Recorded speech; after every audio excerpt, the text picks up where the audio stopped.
Welcome to our channel. इस video में हम कक्षा 8वीं विषय विज्ञान के अध्याय 13 खाद्य उत्पादन एवं प्रबंधन के प्रश्नों को उत्तर करेंगे। इस वीडियो को सुनने मात्र से आपको सारे प्रश्नों के उत्तर याद हो जाएंगे। तो अगर आपने हमारे चैनल को अभी तक सब्सक्राइब नहीं किया है तो जल्दी से सब्सक्राइब कर लीजिए और इस वीडियो को लाइक कर अपने फ्रेंड्स को जरूर शेयर करें। तो चलिए शुरू करते हैं। सबसे पहले हम पाठ्य पुस्तक के प्रश्नोत्तर करेंगे। इसमें इनके उत्तर दीजिए का सबसे पहला प्रश्न है, क्या किसी स्थान पर उगे गाजर, घास या बेशरम आदि अनुपयोगी पौधों को फसल कहेंगे? कारण सहित समझाइए। इसका उत्तर है, किसी उस स्थान पर उगे गाजर, घास या बेशरम आदि अनुपयोगी पौधों को फसल नहीं कहेंगे, क्योंकि ये किसी निश्चित उद्देश्यों के लिए किसी स्थान पर उगाए गए एक ही प्रकार के पौधे नहीं हैं।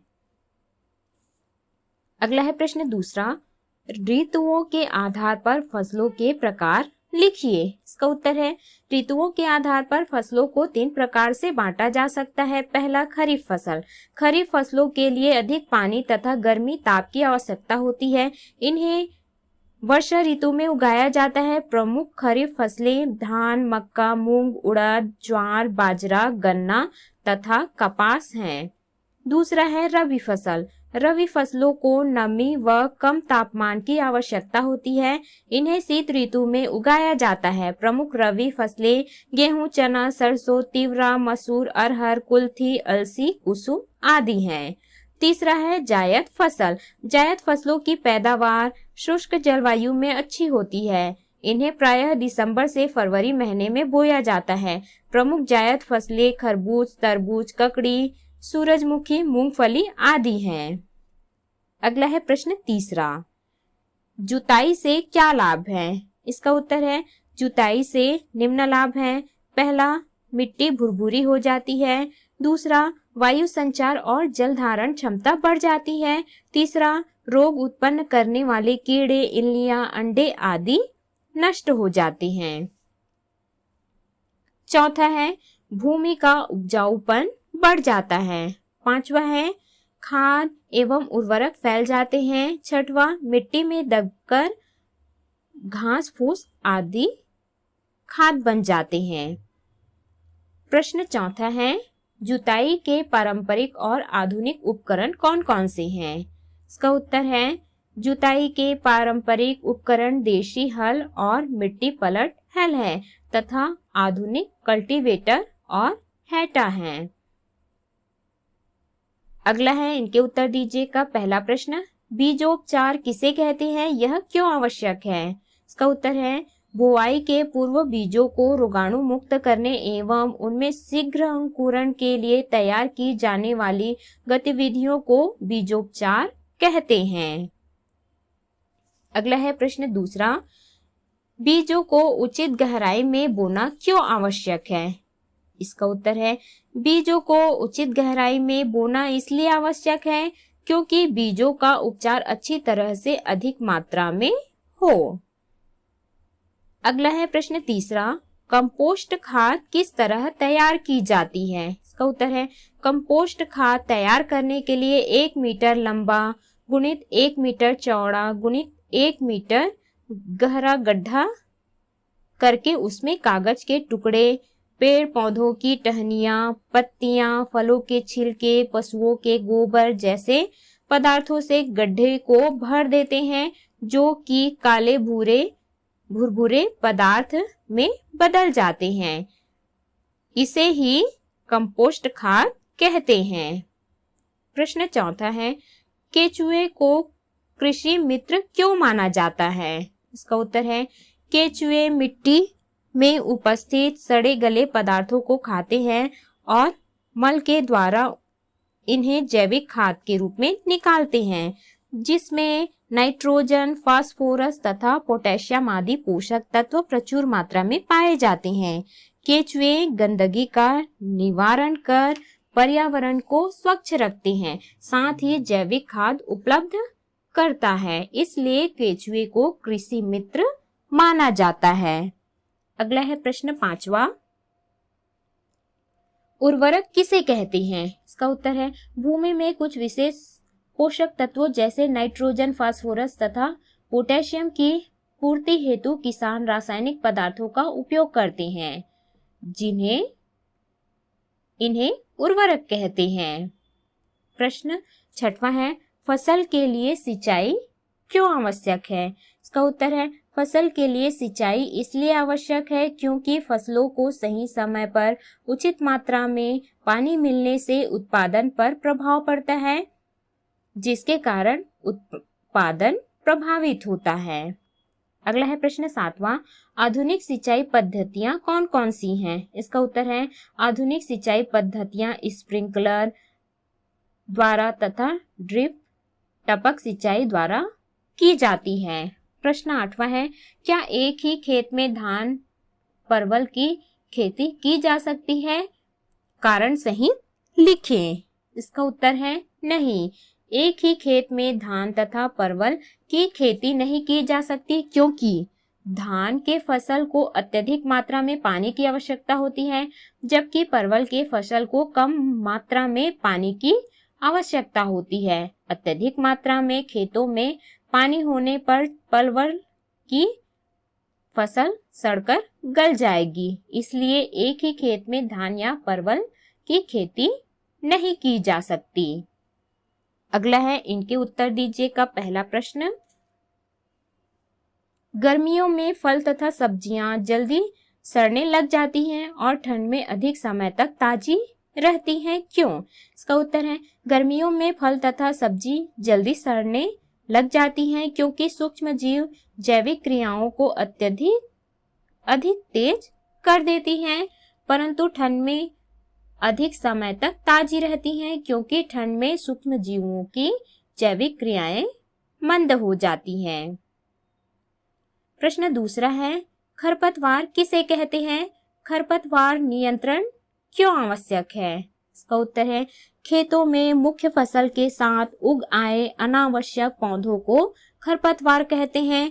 खरपतवार फसल के साथ पोषक तत्वों, जल, स्थान तथा प्रकाश के लिए प्रतिस्पर्धा करते हैं, जिससे पौधों की वृद्धि कम हो जाती है। फलस्वरूप फसल की गुणवत्ता एवं उत्पादन प्रभावित होता है, इसलिए खरपतवार नियंत्रण आवश्यक है। अगला है प्रश्न तीसरा पीड़कों से फसल की सुरक्षा कैसे की जा सकती है? इसका उत्तर है पीड़कों से फसल की सुरक्षा के लिए रासायनों का छिड़काव किया जाता है। पीड़कों का विनाश कुछ परजीवियों, परभक्षियों, जीवाणुओं तथा कवकों द्वारा भी किया जाता है। परभक्षी पक्षियों जैसे बगुला, बतख तथा सारस का जैविक कीट नियंत्रण में बहुत महत्व है। ये फसलों के कीटों को खाकर उन्हें समाप्त करते हैं। अगला है प्रश्न चौथा कंबाइन यंत्र के क्या कार्य हैं?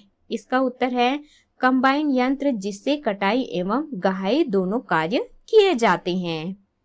प्रश्न पांचवा है फसल उत्पादन का भंडारण किस प्रकार किया जाता है? इसका उत्तर है फसल काटने तथा गहाई के बाद अनाज के दानों या अन्य उत्पादों को अधिक मात्रा में संग्रहित तथा सुरक्षित रखना भंडारण कहलाता है। इसे भंडार गृह, गोदाम, कोठी, बिन धातु से बनी कोठी अथवा साइलो में भंडारित किया जाता है।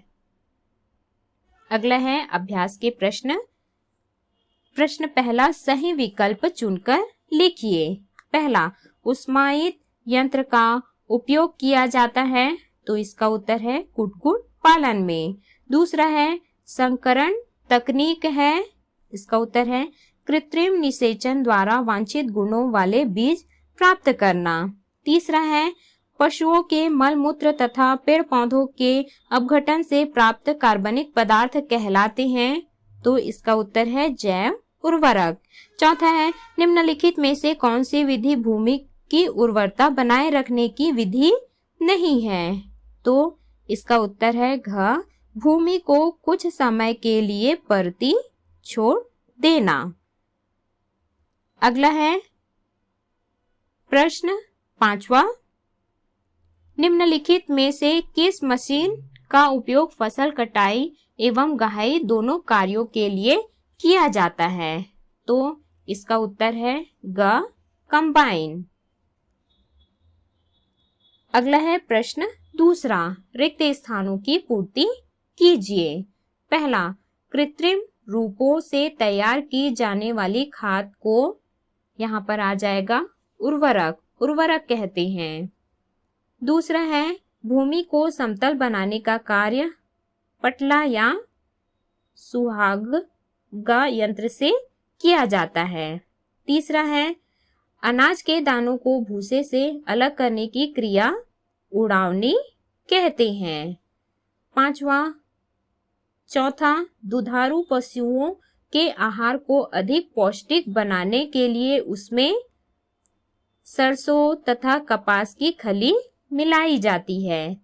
पांचवा, शहद प्राप्त करने के लिए मधुमक्खी का पालन किया जाता है। प्रश्न तीसरा है, निम्नलिखित कथन सही है या गलत पहचान कर सही कर लिखें। पहला, रबी फसलों की तुलना में खरीफ फसलों को ज्यादा पानी की आवश्यकता होती है। इसका उत्तर सही है। दूसरा, पीड़कनाशी एवं खरपतवारनाशी मनुष्यों के लिए नुकसानदेह नहीं है। इसका उत्तर है यह गलत है। पीड़कनाशी एवं खरपतवारनाशी मनुष्यों के लिए नुकसानदेह है। तीसरा, केंचुओं के से फसलों को नुकसान होता है। इसका उत्तर है गलत है। केंचुओं से फसलों को फायदा होता है। प्रश्न चौथा है, गेहूं हमारे प्रदेश की प्रमुख खरीफ फसल है। उत्तर है यह गलत है। धान हमारे प्रदेश की प्रमुख खरीफ फसल है। पांचवा, मशरूम में कार्बोहाइड्रेट एवं वसा की अधिकता होती है। यह गलत है। इसका सही है, मशरूम में protein, vitamin B complex, vitamin C, खनिज लवण तथा रेसे प्रचुर मात्रा में होती है। अगला है प्रश्न चौथा, निम्नलिखित पर संक्षिप्त टिप्पणी लिखिए। पहला है, दुग्ध उत्पादन। देश में गाय तथा भैंसों की संख्या सर्वाधिक है। कृषि से प्राप्त पदार्थों में चावल के बाद दूध उत्पादन का दूसरा स्थान है। दुधारू पशुओं के पालन के लिए उनके उचित पोषण, देखभाल, संरक्षण एवं प्रजनन की आवश्यकता होती है। पशुओं को घास, सूखा चारा, हरा चारा के साथ सरसों तथा कपास की खली भी खिलाई जाती है, जिससे अधिक दूध प्राप्त हो सके। दूसरा है, मत्स्य पालन। बड़े स्तर पर मछली पालन मत्स्य पालन कहलाता है। मछली फार्म तथा मत्स्य स्फुटन तालाब को नर्सरी कहा जाता है। इन तालाबों में स्फुटन के पश्चात छोटी मछलियां विकसित की जाती हैं, जिन्हें संवर्धन हेतु बड़े तालाबों में डाल दिया जाता है, जहां उनके लिए उचित आहार, पर्याप्त ऑक्सीजन एवं प्रकाश की व्यवस्था होती है। समय समय पर मछलियां इनसे बाहर निकल जाती हैं। तीसरा है, मधुमक्खी पालन। अधिक मात्रा में शहद प्राप्त करने के लिए मधुमक्खियों को विशेष बक्सों में पाला जाता है। कृत्रिम रूप में मधुमक्खियों के पालने की विधि को मधुमक्खी पालन कहते हैं। चौथा है, कुक्कुट पालन। अंडे एवं मांस प्राप्ति के लिए मुर्गी, बतख आदि पक्षियों को पालना कुक्कुट पालन कहलाता है। मुर्गियों को घरों तथा कुक्कुट फार्म दोनों जगहों में पाला जाता है। कुक्कुट को दिए जाने वाले भोजन में कीड़े मकोड़े, वनस्पति तथा कंकड़ रहते हैं। ये कंकड़ उनके भोजन को पीसने का कार्य करते हैं। इनके आहार में चूना पत्थर भी मिलाया जाता है, जो अंडे के कवच निर्माण में सहायक होता है। पांचवा है, केंचुआ खाद। जैविक अपशिष्टों को शीघ्रता से अपघटित करने के लिए आजकल केंचुए का उपयोग किया जाता है। केंचुए मिट्टी में उपस्थित सड़े गले अपशिष्टों को खाते हैं और मल के द्वारा इन्हें जैविक खाद के रूप में निकालते हैं। छठवां है, मशरूम कल्चर। मशरूम एक कवक है। इन्हें विश्व में खाद्य पदार्थों की श्रेणी में एक विशेष स्थान प्राप्त है।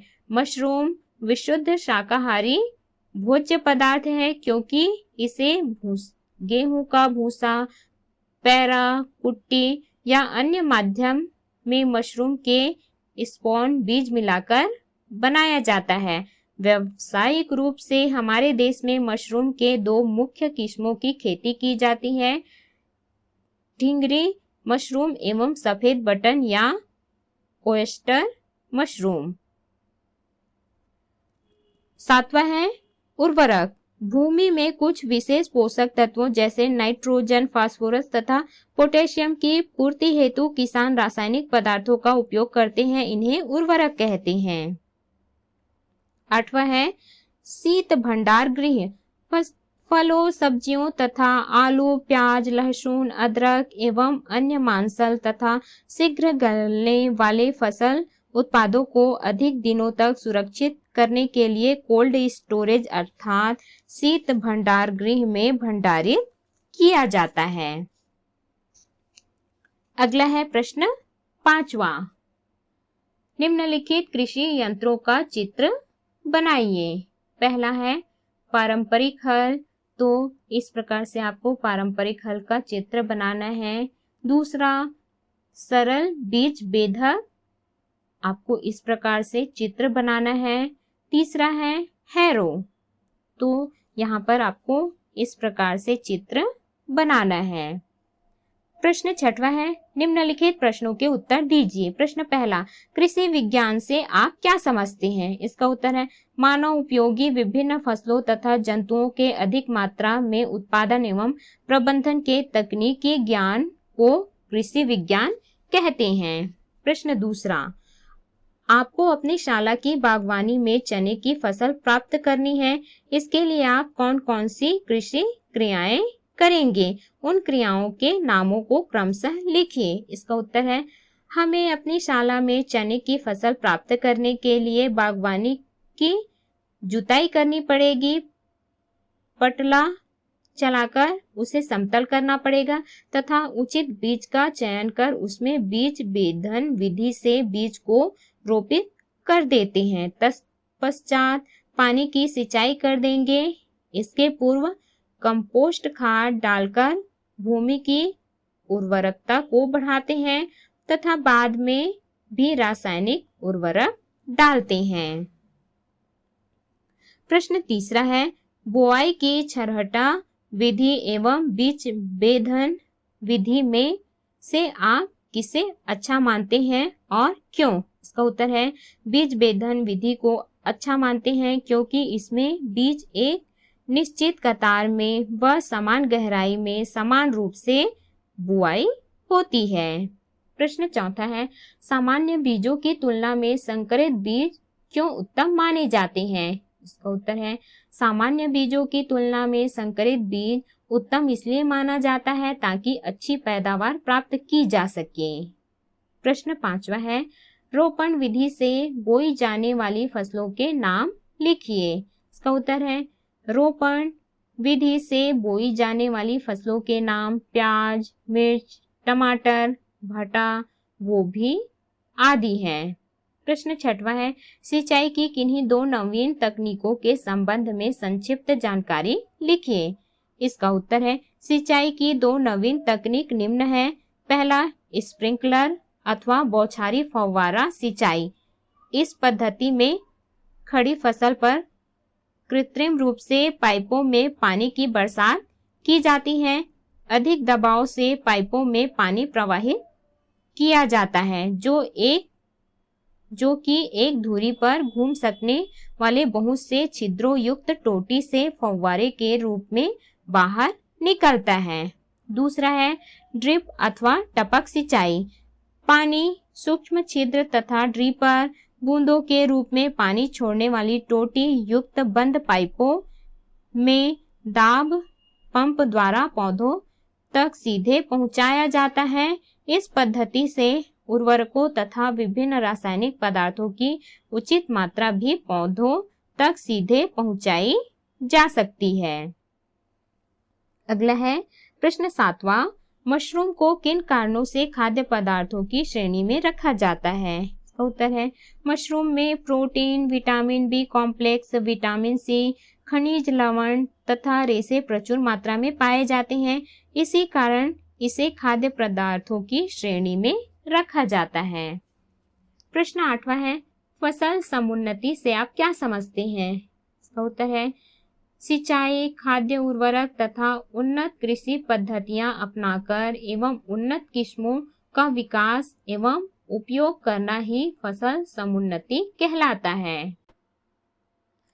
प्रश्न 9वां है, फसल चक्र से भूमि की उर्वरकता को किस प्रकार बनाए रखा जा सकता है? इसका उत्तर है एक ही फसल को बार बार बोने से भूमि की उपजाऊ शक्ति कम हो जाती है। भूमि के उपजाऊपन को बनाए रखने के लिए फसलों को अदल बदल कर बोना ही फसल चक्रण कहलाता है, जिससे भूमि की उर्वरता बनी रहती है। जैसे अनाज की फसलों के बाद धान की फसलें बोने से मिट्टी में नाइट्रोजन तत्व की उपलब्धता बनी रहती है। तो इस प्रकार से हमने इस अध्याय के सभी प्रश्नोत्तर किए। इस वीडियो को सुनने मात्र से ही आपको सारे प्रश्नों के उत्तर याद हो जाएंगे।